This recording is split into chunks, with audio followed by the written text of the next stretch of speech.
Mickey says 6, but okay. Mr. Burns, we're live. Okay, Amy, thank you. Is Nicole? Nicole is not here today, so I will, if there are any minutes, I will give her the recording so she can prepare the minutes, and if there's any need for a roll call, I can go ahead and do that. Okay. I'd like to call to order this meeting and acknowledge that the press and the public have been duly notified of the meeting in accordance with the Freedom of Information Act.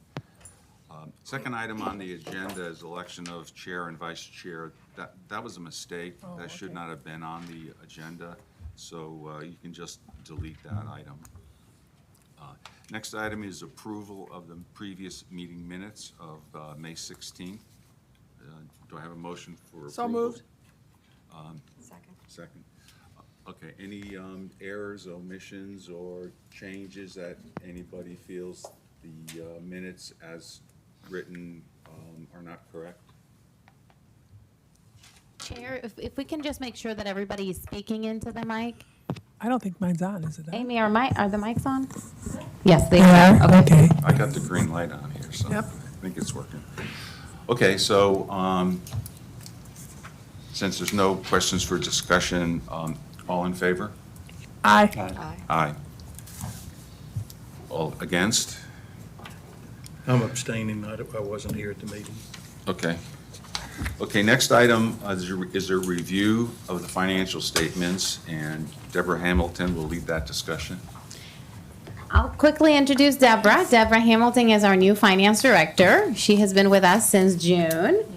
She trained with Debbie for a couple months, so that was I think that was great, and we're very thankful to Debbie to extend her retirement to allow us to pick her brain a little bit more and have her help with the transition. So with that, Deborah is still new, so I would just ask patience with us as we go through the financial statements and any questions you may have.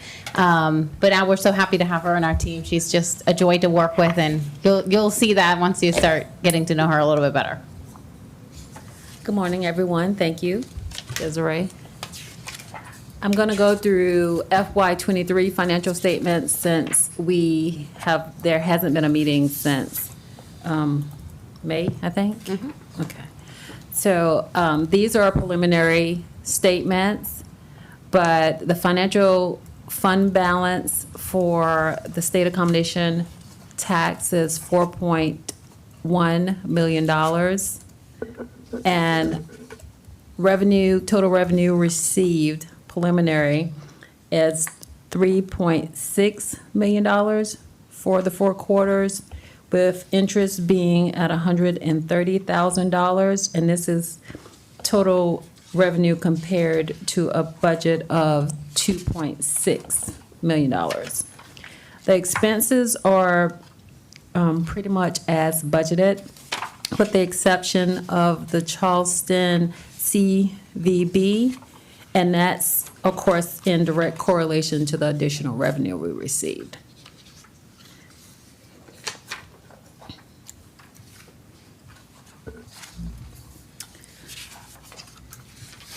Total expenditures for FY23 as 2.4 to a budget of 2.7.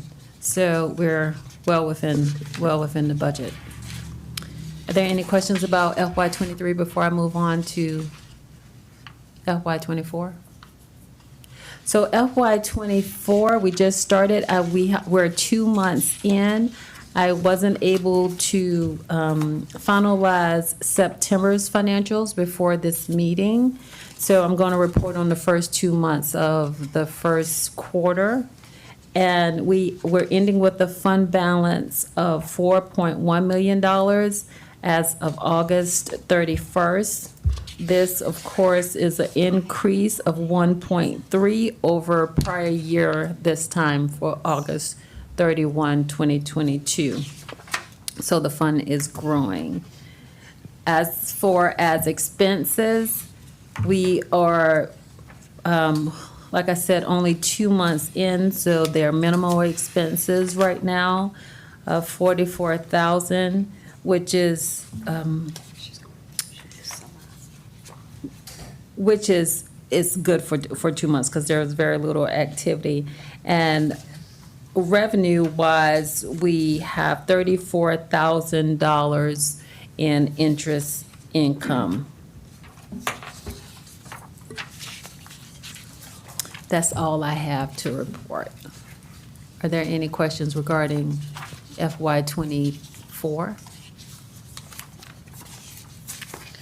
The only thing that I would want to note is for the FY '23 preliminary non-audited numbers, there is one expenditure associated with the public works truck that we have an overage of $3,439. I'm not sure, and we can go back and review if whether or not that overage has been already approved by the committee. If not, we'll have that on the agenda for next month for you all to approve that. But that's all I wanted to add. I don't know if it's been approved either, but back in May, we did approve the overage for the body armor, the radar sign, and the patrol vehicle. Okay, But so I guess the garbage public trucks works was- truck, we hadn't received at that point, so we do need to get, include that on a future agenda for you all to approve.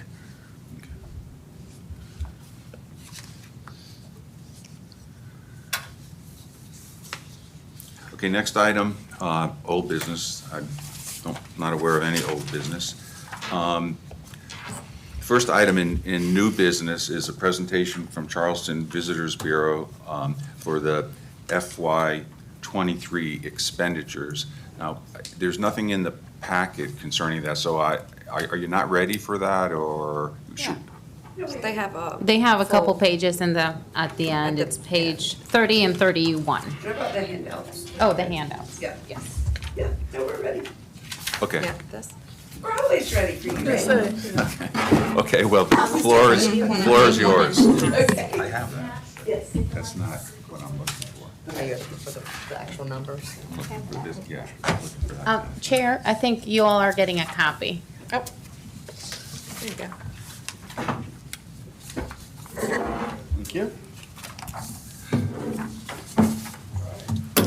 I might have had one too. Extra.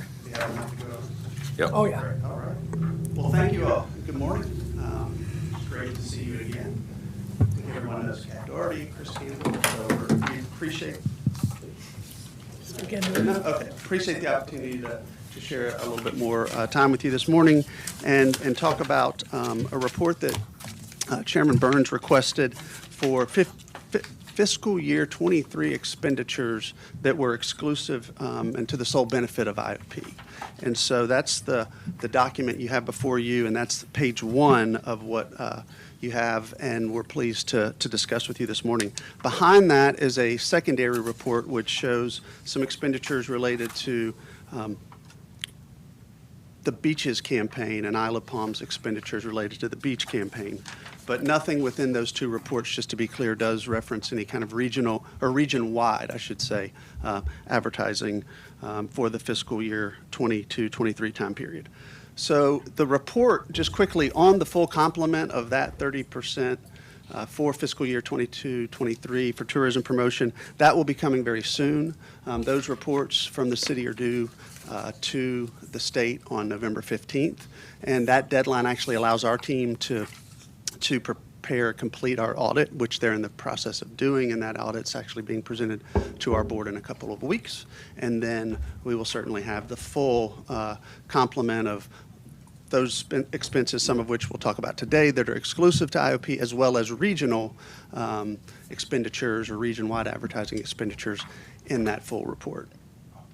So again, today's focus is on the invitation to speak at the chairman's request about the document on page 1 that are expenditures exclusive to the island. And at the beginning of the year, if you have that report in front of you now, you can see Just a couple lines down the page there, we budgeted at the beginning or projected $875,000 in IOP ATAX revenue for tourism promotion.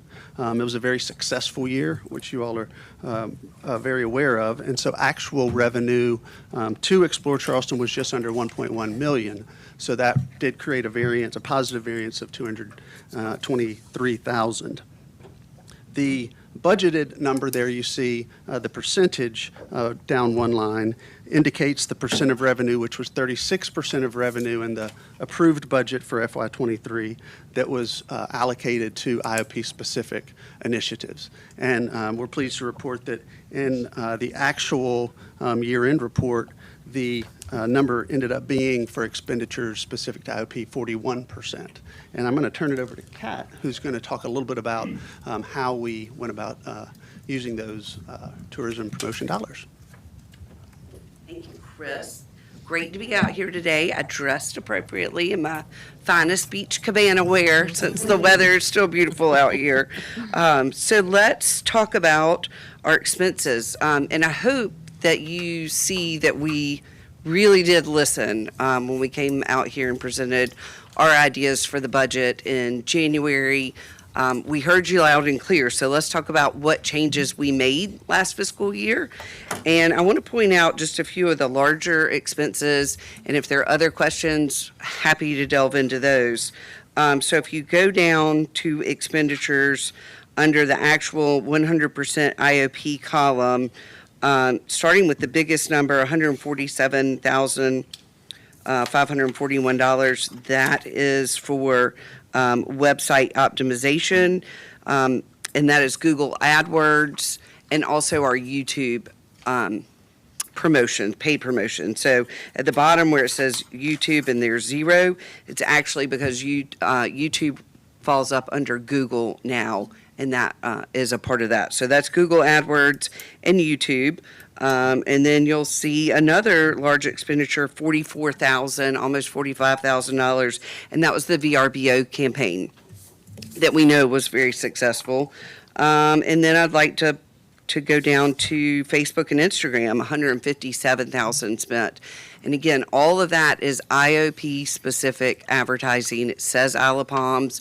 It drives to our Isle of Palms page, which is that page where we uploaded even non-members, those businesses out here that maybe weren't a part of the CVB but still wanted to be lifted up, including some vacation rentals.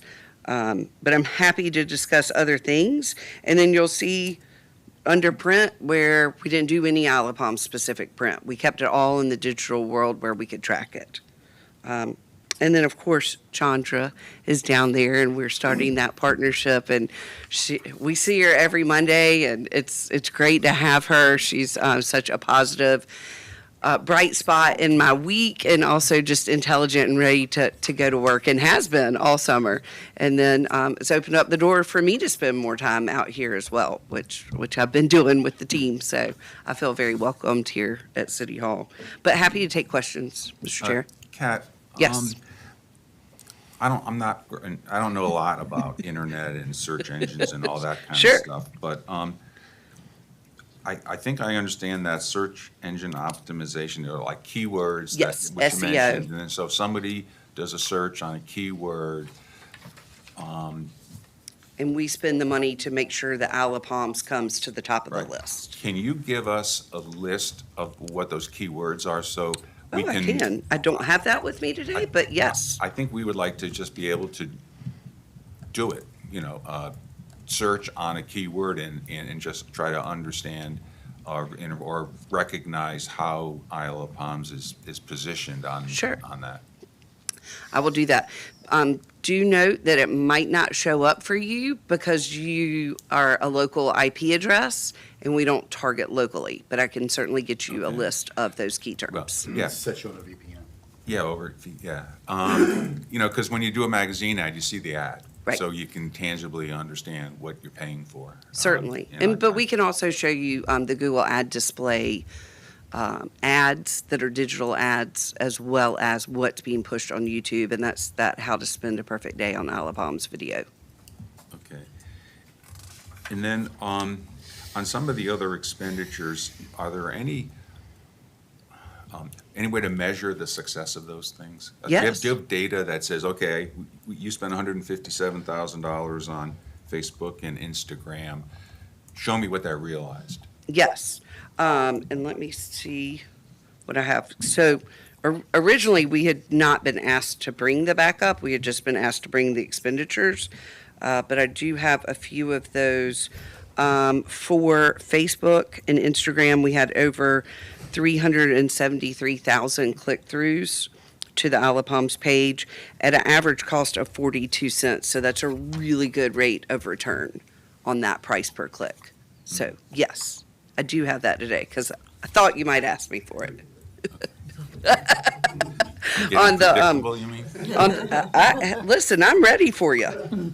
I can tell you on the TikTok paid ad, Isle of Palms specific, that has, as of the end of last week, that had over 6 million views. Since when? We started that last October. And then, of course, the VRBO campaign that we started running in January had, through the end of April, about $3.5–4 million worth of booked room nights from our ad. Mhm. So I think we like that VRBO campaign. Yeah.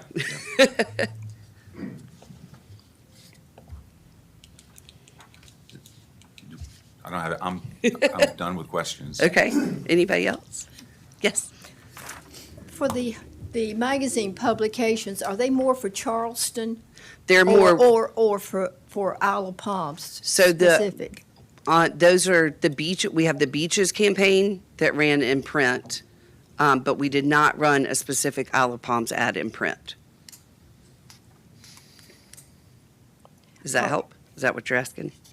Yes, and are you going to do more Isle of Palms ads in print? Not at this time, no, because the feedback that we took from this body was that y'all wanted more digital and more trackable. Yes, we do, but for what you put in publications, are you doing specifically Charleston? No, we do other the islands? Charleston area, and then we do the beaches. All the beaches, not just Isle of Palms? but Correct. All the beaches? Yes. And none of those beaches have specific ads either, in print or digital, for that matter. So let me try to explain what I think we're looking at, and then you tell me if I'm wrong. Sure. So like the first page, that 451,000 is a response that you made to my request about Isle of Palms specific expenditures. Yes. And then the next page is more regional marketing and Isle of Palms's share of that That is regional marketing, beach- regional marketing efforts. Beach-specific marketing that Isle of Palms is a part of, Right. yes. So so when you see the second page and you see all these different ads, we're paying basically 34% of that, but it's more of a regional thing than it is. It's not specific to Isle of Palms. If we're paying for it, why can't it be more specific to Isle of Palms? Because that's the beaches overall campaign. The Isle of Palms campaign is on the front page, and those are Isle of Palms specific. If y'all want some specific print, that is feedback that we can take and figure out what print publications to allocate that to. What we took away last January was y'all wanted more digital. Well, That was we Isle do, of Palms we do. specific. But still, you're using the money for hard copy publications, and I did not know whether that advertisement was Charleston-specific, beach, or if you had the publications that showed Isle of Palms where you could go through a magazine and say, oh, this is a beautiful place. For golfing in the wintertime. Right. There are a lot of functions here in the wintertime that we're looking more toward focusing in on the off-season again. Agreed, and that's when the VRBO campaign runs, is in the off-season. A lot of this digital runs in the off-season, but the print is not Isle of Palms specific. Yeah, I think what I would say is page 2 is the way it always was. Basically, we were just going along with the regional marketing efforts, and if you know, it's that was that old rising tide lifts all boats approach. And then the first page is what their response has been to our request for more direct Branding, efforts just to market Isle of Palms. correct. I don't know if that's a good explanation. I think it's as good as I would have. I would just offer that, just a quick clarification, Chair, that this isn't intended, again, to be the comprehensive full report out of all the 30%. So if you looked at this bottom line number, for example, and added up pages 1 and 2's total expenditures, that's not going to tie back to your budget for fiscal 22-23, because the rest of the regional pieces that we very intentionally pulled out because of the specific ask here and that are being completed, as I mentioned, alongside the audit, those will come with the full Turk report. Okay, so we'll see all that after the November 15th submission? Correct. Okay, Yes. okay. Any questions? Okay, thank you very much. Thanks, y'all. Thank you all.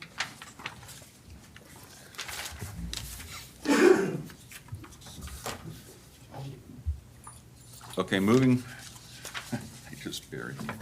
Okay, moving along. Next item is a discussion and consideration of request from the IOP Chamber of Commerce for funding the Light Up Front Beach project. And Ryan Buchanan will be here to make that presentation. Thank you all. I appreciate you having me here to discuss this. And I just want to shout out to CBB. Kat spoke at our last chamber meeting this month. Phenomenal. And the way it's changed so much, the island-specific advertising that they're doing, and you can watch it, the SEOs, and we're like, well, let's see, how is this thing working? And basically, you go through that VRVO campaign, ridiculous, because you go through and look at each house that they're going through and renting on the island. So it works really well. So kudos to them. But I'm not here for that. I'm here for Light Up Front Beach. So I don't know if anybody's taken the opportunity to go down to the front beach yet and see the lights, the string lights hanging along Ocean Boulevard. No? I have. Okay, perfect. Yes. Hopefully you went by at night and saw them as well. We went ahead and moved forward just because the importance of it. We thought it was a great idea to try to really get more businesses in our shoulder seasons. Ray, as you were talking about earlier, really just talking about this off season and trying to promote business to our businesses in the front beach area in the shoulder season. And we think just creating an environment where it's more illuminating, more inviting, and really wise when the time changing, it's getting darker now earlier, and that our daylights our times are really shutting down. So it really makes a big difference. We've gotten a lot of good response from all the businesses, from residents who live in the area with the sea cabins or some of the condos in the area. They really appreciate it and they feel safe being able to walk from their place to different places throughout. Not that we live in an unsafe area, they just feel a little bit better about it. So we went ahead and moved forward with this campaign. The chamber came out of pocket just over $25,000, and it's in your packet that I had presented earlier, because this meeting had gotten pushed back a few times since we first applied for this. But what we are trying to do now is we did what we could do within our budget, as everybody should. So what we really want to do now is move forward with another phase of this to promote a little bit more on the ocean. So we did ocean side of Ocean Boulevard and down the median, from the Windjammer all the way up to the county park. We didn't have the funds at the time to move forward with the landward side of Ocean Boulevard. So we'd like to take that island in front of the Windjammer, light those trees up, and shoot all the way down again from all the way down to County Park. So all three areas are lit up. That in itself is another, I have this, I'll give this to Desiree. From the same vendor is another just $11,000 perhaps. So in all, basically the city's gonna put, the chambers moving forward with it, we're gonna a total of, $36,000 to light up Front Beach. So, and we're just asking to, because a lot of it is tourism related, driving people to that area, we're just trying to see if we can find some funds to offset it. So let me just ask, right now, there are lights on the sidewalk side, the beach side of the front beach there, and then the median is lit. Are you saying you now want to add lights across the street from? In front of, yes, sir, right, in front of Like where, the beach company building, and what have you, and in front of the like city the parking lot. behind the dinghy down to Absolutely. Benage areas or whatever. it Correct, is. yep, that whole strip area, and then in front of the city parking lot as well, Would it go all the way to 14th? yes. Okay, so think about the Right, all the way entire to strip, yes. 14th Avenue.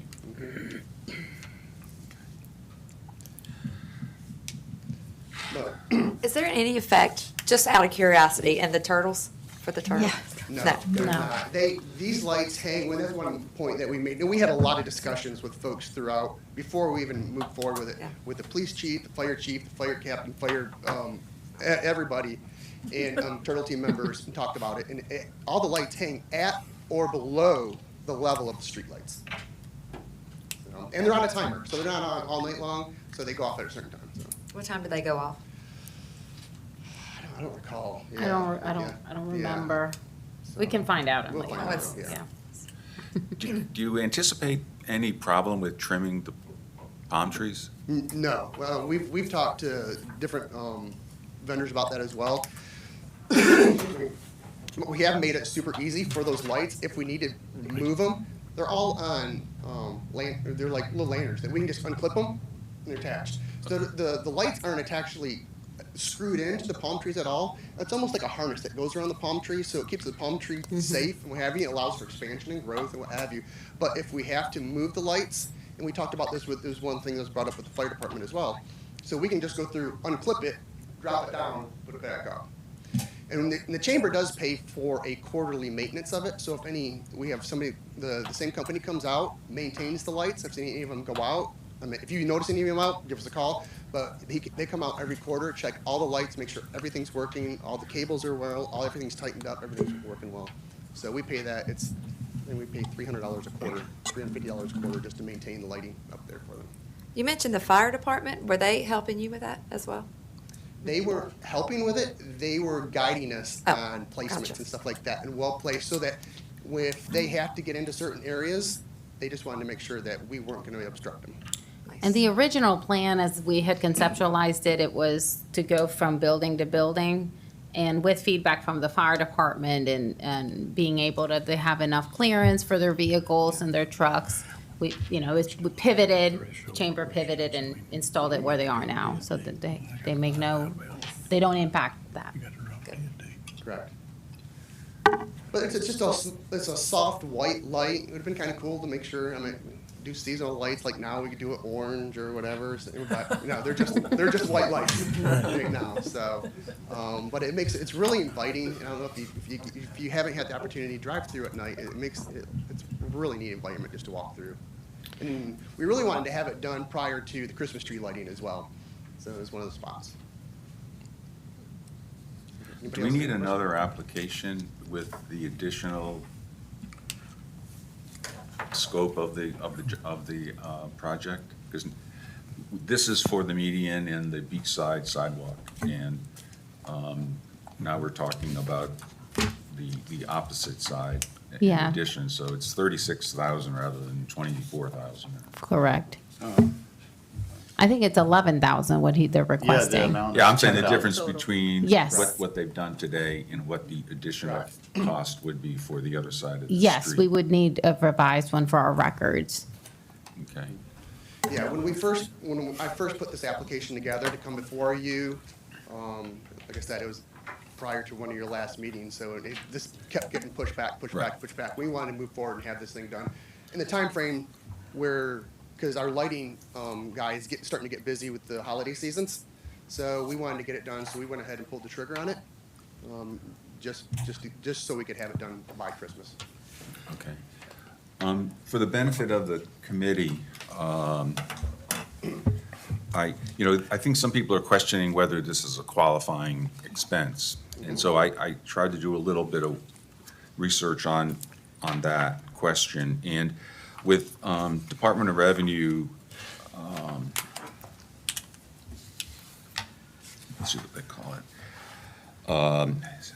revenue, really 98-22, that details a lot. It's like a Q&A thing on accommodations tax funds, but just so we're all kind of grounded on the same information, the ruling says public facilities, under code section, monies in the tourism-related fund may be used for public facilities such as restrooms, dressing rooms, parks, and parking lots. These public facilities must enhance the ability of the county or municipality to attract and provide for tourists. And then it goes on, and it says, example of a qualifying expenditure under this category might include dressing rooms and restrooms at a public beach, a public park, or a public park that would be frequented by tourists, or a public parking lot adjacent to a major tourist attraction. So that's what the advice is from the Department of Revenue. And it's sort of like, it's not exactly there, but it looks to me like it might fall under that. There is a Because like we have document. garbage cans and we pay Yes. for garbage cans through ATAX dollars, and we have, Bulkhead. Elevators. There is a guideline that is prepared by the Tourism Expenditure Review Committee that we have, and it specifically says that they may approve the installation, maintenance, and operation of lighting and landscaping where the committee believes it promotes travel and tourism. So that document specifies lighting and landscaping yeah, I as haven't seen that one, but. as approved or eligible activities. Okay. Does anybody have any questions for Ryan? I have some questions more threshold than anything else. Of course, I probably have seen this area more than anybody else. Absolutely. And really looks attractive, and thank you for all you've done. My questions, however, are more threshold. It's kind of like, have we met, we've got rules we have to go by, whether we like them or not. Just as, like you have statutes of limitations, and if you haven't met it, it's a drop dead date, and you can't extend it, and as compared to, say, paying your taxes late, you just pay a little penalty. So with that in mind, I'm trying to find out, when did you put in this application? It was, February 8th yeah, it was, of 2021, no, revised. no, I haven't. It was a minute ago. But the reason I haven't been able to come before you all is because you haven't been able to get a quorum of your body. I understand, Yeah. but when was the triggering event would be when you put in your application? Because it wouldn't matter if we didn't have a meeting or Right. couldn't quorum. I'm The trying to find out the application, I received it on August 2nd, of what year, This year. 2023. and what was the drop dead date was, is publicized January, February? The grant application right. Drop dead, process. yes. Yes, the grant application process was opened in December 1st of 2022 and was closed January 31st, 2023. When this application was submitted to me, I discussed with the chair and indicated that even though this application has been received outside of that schedule, the committee had money available of the $50,000 that had been included in the budget per the request of the committee. Only $10,000 for the VFW has been approved, and funds were available. So if the committee wanted to consider it and approve it, even outside of the grant application process, I know you all had money to do it. So I made a request Yeah, and just asked I if. discussed it, and, we discussed the thought also that some people don't know about our new schedule, so we felt like we were gonna just Not obey the rules. not obey the rules and give a one-time waiver on. Oh, okay. And it's not- I'm very sympathetic, but I know our city advertised this. They did a very, very good job letting people know, and were even available to help them, and it was in the newspaper. And we set up a set of, I'm gonna call them laws, if we're not gonna, I like to be a law follower. I'm having a lot of trouble understanding how we violate the laws that we established and give one, as much as I would like to, give one person special treatment, there may be other people out here and say, well, I want some of this, and I'm just trying to figure out how we can treat one group as much as I'd like to favorably and not be fair to everybody. It seems that we have a set of rules, we've got to follow them. You'll be able to come in, I guess, in December and apply for next year, but I don't know how we do this when we've made clear these are the rules we go by. And the fact that we have money, to me, I understand that, but that's not relevant to the issues, whether we're going to be a committee that follows the law and adheres to it, or are we just going to say the rules mean nothing, or somebody's going to get, well, this is special, because if one person's special, everybody's special. So that's a problem I'm having. I love what you did. I like that you were aggressive and you spent you spent the money on the front end, but I need some help from you understanding why. I can't even think that ignorance of the law would be an excuse, and I mean that not in a pejorative way. Right. But I need somebody to help me understand how we should violate our own rules and regulations and what we've told our taxpayers that we're going to be the standards, and others who might apply that, well, we're not going to really apply these because we do the same thing next year and the year after and the year after. So that's why we have, in my mind, we have drop dead dates.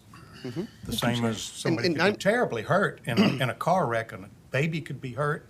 And if they don't file the lawsuit in a requisite period of time, regardless of how compelling a case they have, just you lose. So if you can help me with that. If I may, when we were going through the budget process, the committee approved a budget of $50,000 for programs, events, activities that would be eligible under this provision, because you all wanted to maintain some flexibility and the ability to take on requests throughout the year as they may come. I understand there were new guidelines established in the process, but that was the reason why I inquired to you when this application was presented, even after the deadline.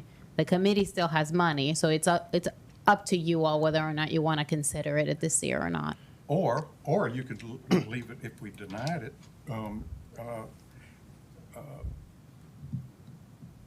They could still go to city council, and I presume, and seek to overturn this decision and grant it. And it seems to me Mr. Chair? that might be a better. Barb? Just a couple of points.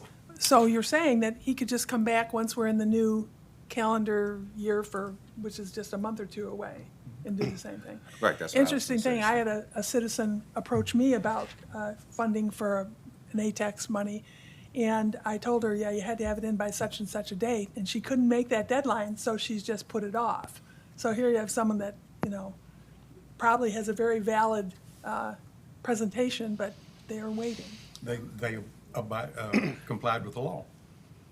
It's not a law. I just want to law. clarify. It's not a law. These are Right. regular guidelines that the committee approved last year to establish an annual process for the grant applications. It is not the law that you all cannot consider or approve or recommend. This would be a recommendation to city council.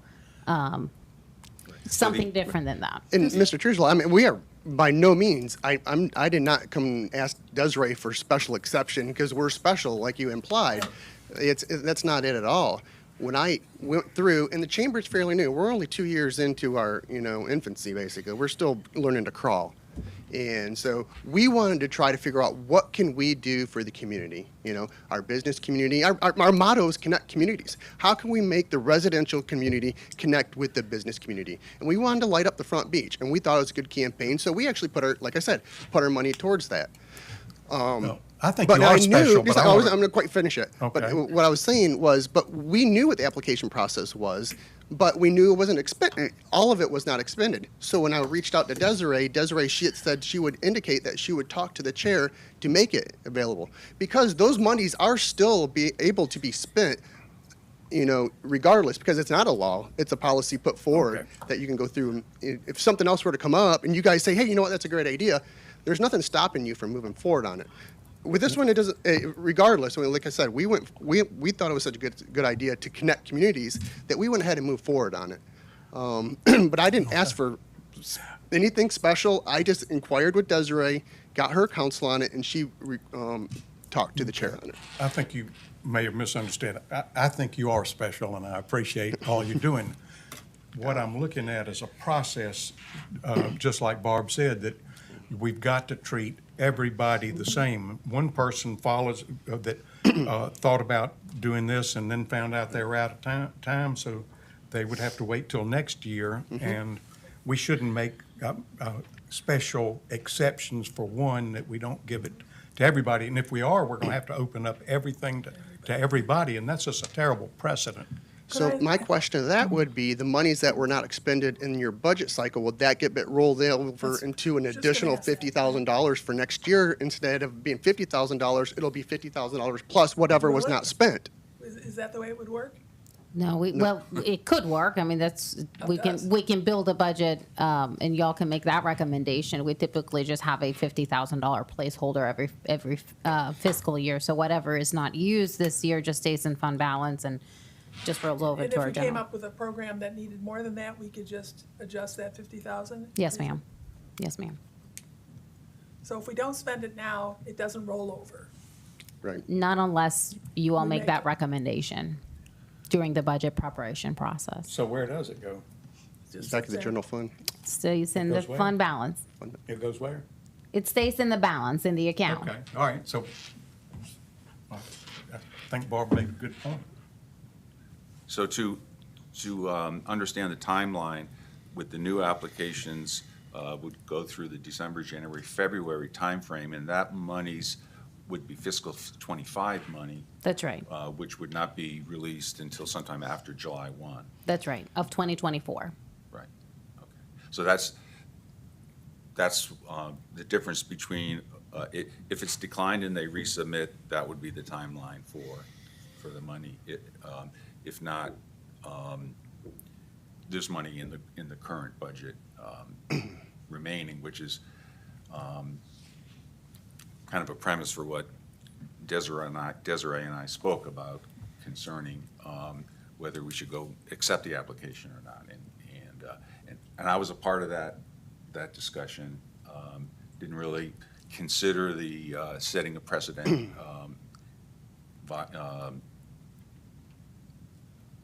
you just didn't consider that. So you can blame me for where we are. Well, Chair, to your defense, all you did is put it on an agenda and allow the committee to chime in on this application. Okay. Has there been any other applications that's come through that's been turned away? No. No, ma'am. I know somebody that would like to, but they know that they can't do it for this year. They wanted to, they wanted to do some flowers and put some things around the island to beautify it, but they know they can't do it because their time to apply has ended, so they've got to wait until Well, if the December committee, 15th. if the committee was agreeable to be flexible this year, because we only received 2 applications as part of the annual process, we still have money in the budget, that is certainly an option. If you all want to maximize the budgeted funds and be flexible and consider other applications for worthwhile projects that do enhance the city and make the city beautiful, certainly that is an option. I understand the precedent. It is the first year after God knows how long we've been doing things on a rolling basis. So I understand why the chair felt like it would be appropriate to at least have a conversation about at least this particular application. But no, we haven't received any other applications for funds that have been turned away. The only one was Bill Macchio, who had submitted it, but got lost in the shuffle, and he came and presented before you all after the process had been closed. Any other questions or comments? So the total amount that's being asked is now, No, it's the same. it's the same, It's the- yes, sir. 10 It's the grand, same. right? Mhm. Okay. It's just that our total spend has changed.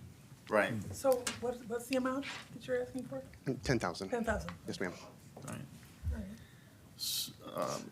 So Ryan, I think it's important that we frame this properly, because the ATAX committee is about promoting tourism, right? So, it would be helpful to use that type of language, when we're talking about it, not promoting business or promoting, Correct. Other residential to business, because that really kind of separates us from what it is that you're trying to achieve, right? But the one thing I will say here is I don't see this really any different than an art install. At first I was kind of scratching my head saying, well, how is lighting going to attract tourists, right? But under the same token, I think we've all talked about including sculptures or art installs and whatever that we wanted to see people to bring that through. And essentially, it's kind of a similar type of thing in a beautification process. I also feel that given the total amount that they're investing, they're not asking us to flip the entire bill. Yes, sir. And I would love to see us vote on this if possible. And as you mentioned, if I may, Mr. Chair, is like what had the minister had said, it's to enhance parks, enhance thoroughfares. And we look at Ocean Boulevard as kind of like a park per se. We want it to be welcoming. We want people down there walking around.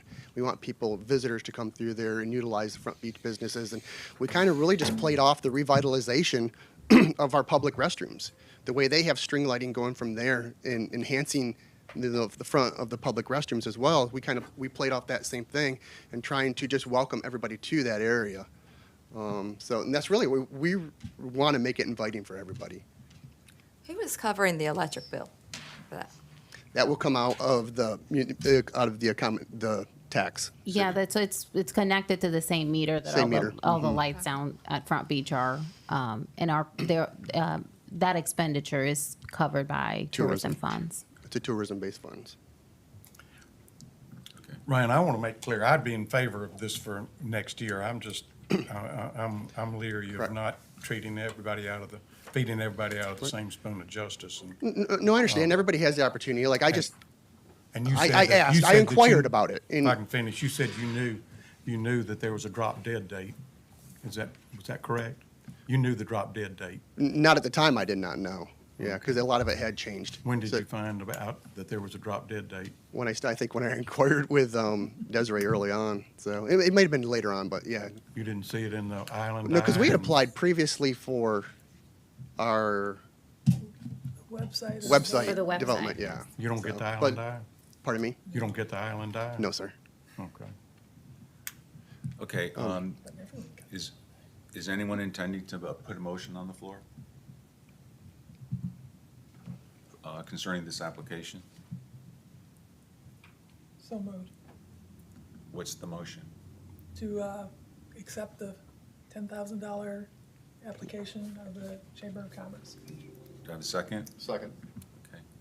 Any further discussion? Nicole, we want to do a roll call? I can do the roll call. Give me a second so I can write it down.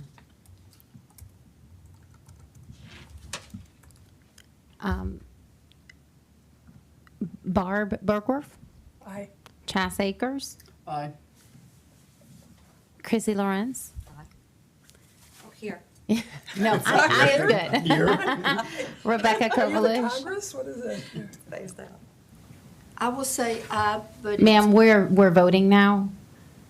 You can, There was no discussion earlier. Do you all want to stop the vote for additional discussion?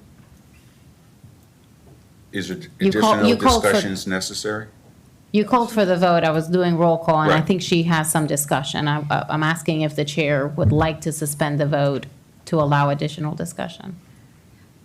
Sure. I just wanted to make a statement.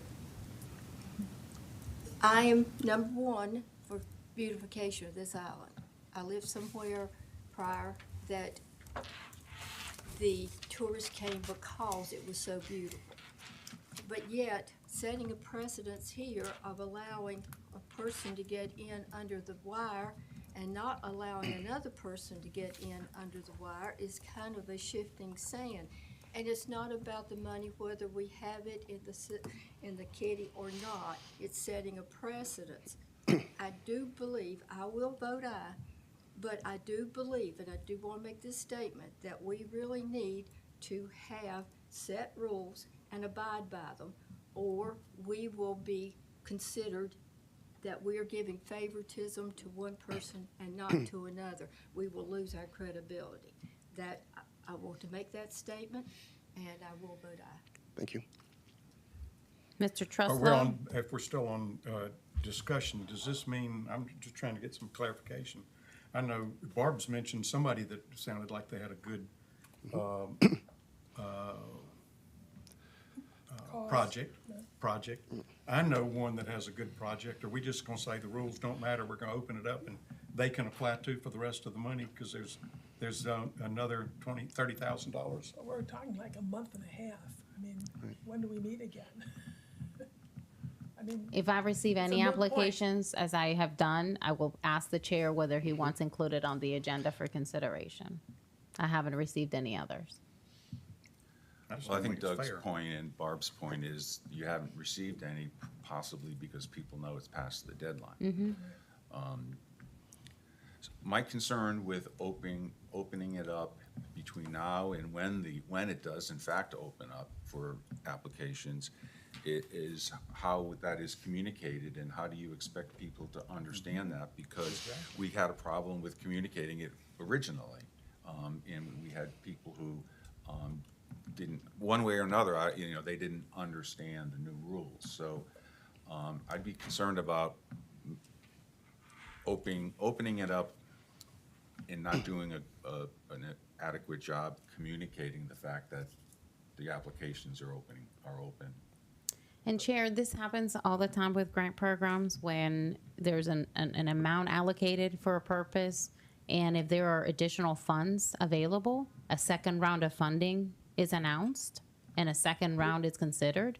We can certainly do that. We can create an advertisement, indicate we have, should this be approved, $40,000, $30,000 left in the fund for sponsorships, and inquire, request, incentivize people to submit applications, and we can go through another round of funding. Well, I think that would require another vote. I would think if we were gonna make that exception and open it up, Sure. we would vote on that. And we're in the middle of another vote right now, so. That's why when we call roll call, we should go through that process first, Right. to avoid confusion. Should we finish the roll call? I think so. Okay, Mr. Treslow? I vote no. Okay, and Chair Burns? In favor, aye. Okay. Motion passes. Thank you all. And not that I want to tell you how to do policy or anything. I only had 22 years experience up here in council. But I mean, as for those type of scenarios where you get into where all those funds aren't expended, I would encourage Desiree or in the staff to go through and do another one, whether it's 4 or 5 months down the road, and try to get it. Otherwise, like a scenario like us, if we wouldn't be able to, if we were counting on those funds to move forward, we wouldn't be able to do it until, the peak season of next year in downtown of Front Beach. So I appreciate you guys' help. Thank you. Okay.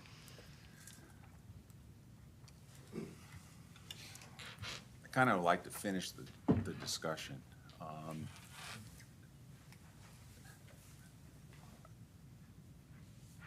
I guess to me, there's two things. One,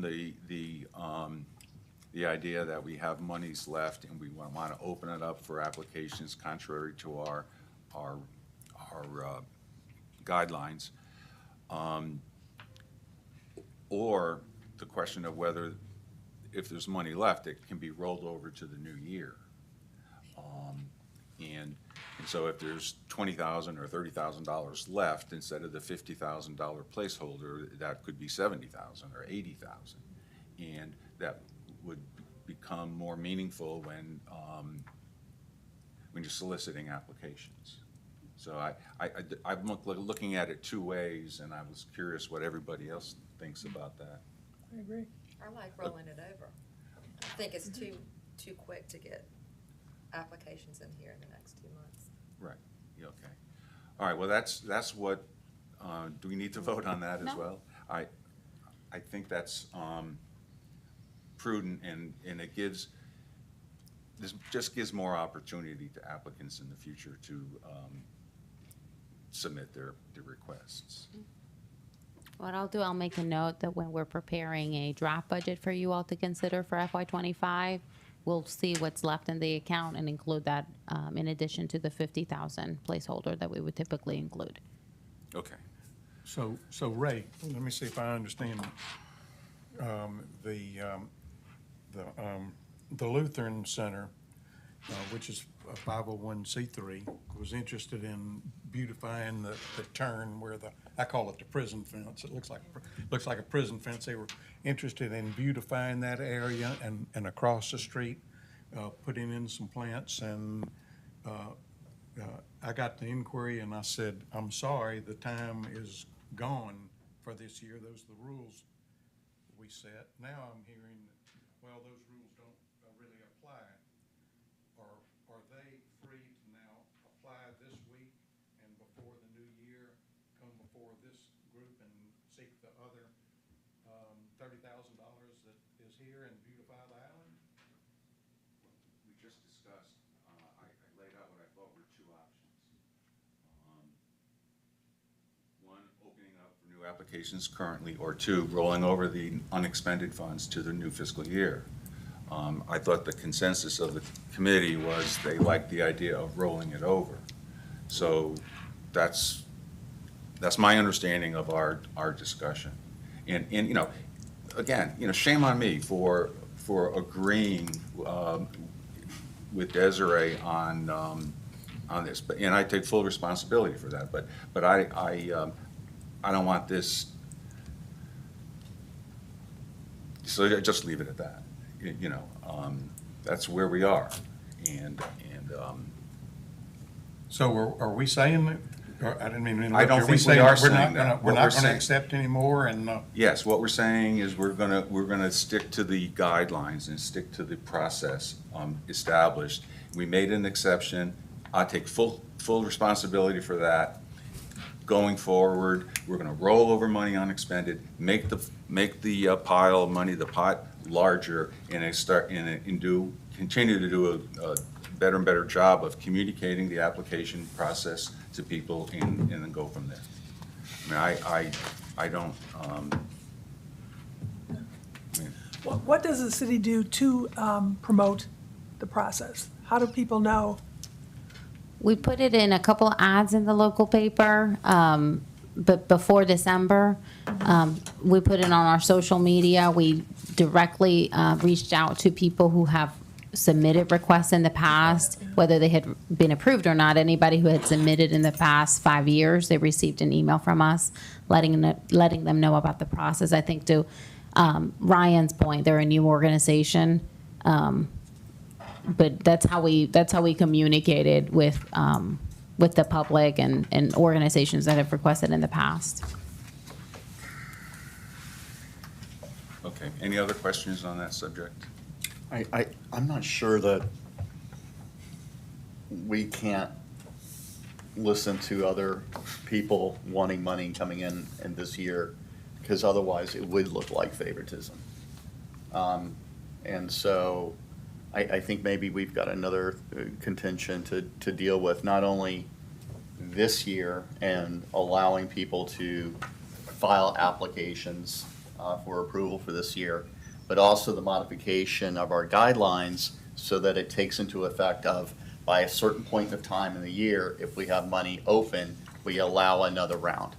I think we need to cover that so that we don't run into a situation like this again.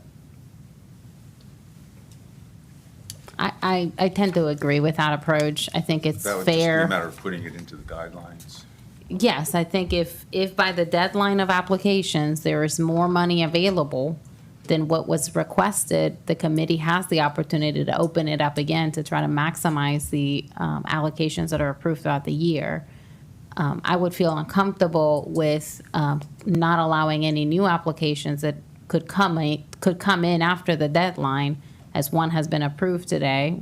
I think that could be problematic. Potentially. So what you're saying is we could open it up for more applications. If we don't get any applications, the money can still roll over. Yeah, I think we're, on the agenda, we'll talk about the FY25 process. That starts December 1st. We can quickly put together an ad and advertise that the city will consider new applications in the next month. And you all can come back next month in November and consider those. And if there's any approvals to be made at that point for FY24, we can take care of those. And then next year, we take care of any applications that are submitted for FY25. But that would give other people the ability to submit a request for the funds that are still available in FY24, which would not be expended unless you all approve any applications for that. That sounds like a win. Yeah. Since there's deadlines with the new fiscal year application process, if you open it up for other applications, is there a kind of a deadline? Because, or. I said, I thought a month. If you open it up for a month, Okay, all right. you could consider them in November. Mm-hmm. Council can approve them in November, and they would still have through the end of fiscal year 24, which is June 30, 2024, to be able to expend that, request that and expend it. Okay. Would someone like to fashion a motion to that effect? Or, yeah, I'm assuming we have to do that do we have to make a motion to If there approve is that general process change? consensus, if there is general consensus with that approach, I don't think it's necessary. Okay. What is the thought on that, on doing that? I think it's a good idea. I think it's fair. Fair?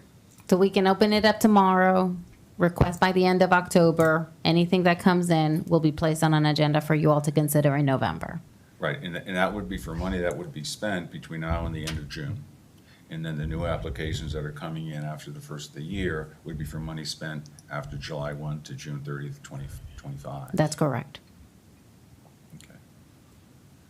Okay, So, Mr. Truslow and Barb, if you all know of anybody who's interested, help us spread the word. okay. Any other discussion on that topic?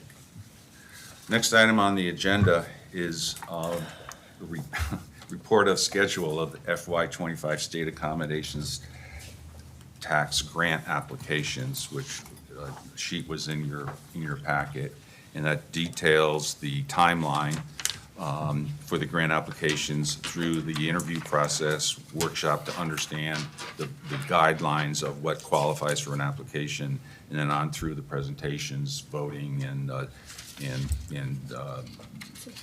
award, the grant awards, if approved. Didn't have one.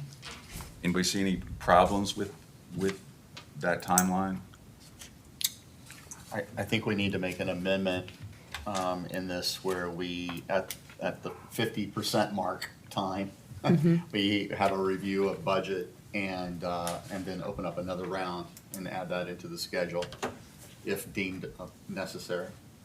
And I can include, as of, a date within the budget period, the fiscal year period, if funds are available, the committee may consider opening up a second round of funding. Okay, but the current thing, currently we're gonna do it for 30 days, and then we Yes. put language in here to say, we reserve the.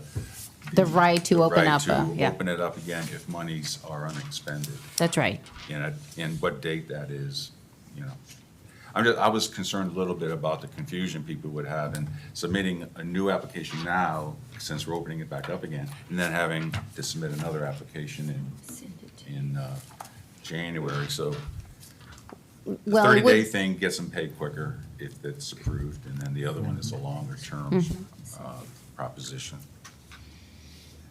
But, so can we put language then? Yes, sir. To Chaz's comment? Absolutely. Any other questions or thoughts or discussions concerning the timeline? Okay, I think when it says staff reviews application for compliance, that would be February 5th through the 9th of 2024, not 2023. So we'll get that corrected. yep. Okay. Okay, next meeting date. It sounds like we're gonna have to meet in November. So, does the city have some I would days to stay recommend, away from, or? Election day. I would recommend the 8th or the 9th so that it could be, that meeting could go before the workshop for council, where any recommendations from this body would be included. Okay, Tuesday is our usual meeting day, but that is election day, so anytime, I think the Thursday, the 9th would be a good date if it Thursday, works for that's good everyone. for me. I'm not gonna be here. I'm traveling that day, so, Would the 8th work? the 8th, yeah, 8th works. Okay, we can do the 8th if that works for everybody else. That works for me. I have my one-on-one with the mayor, but I'm sure he'll be happy to change that. 11 o'clock? Yes. Okay. Okay, do I have a motion to adjourn? So moved. Second.